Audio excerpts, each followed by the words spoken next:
מפת הבחירות של ישראל מעולם לא הייתה ברורה יותר. כחול לקואליציה, אדום לאופוזיציה.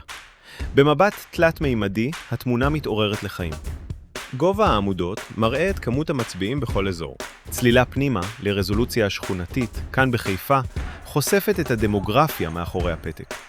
נתוני ההצבעות מובאים ברמת שכונה וקלפי בודדת.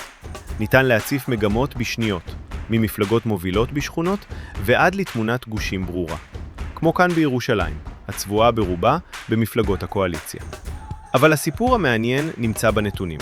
שילוב המדד הסוציו-אקונומי של הלמ"ס מגלה את הקשר הישיר בין כלכלה לפוליטיקה.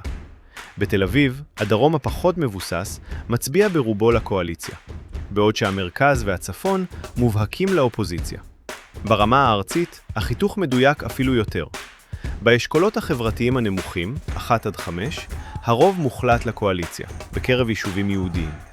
לעומת זאת, באשכולות הגבוהים, 7 ומעלה, המפה נצבעת באדום של האופוזיציה.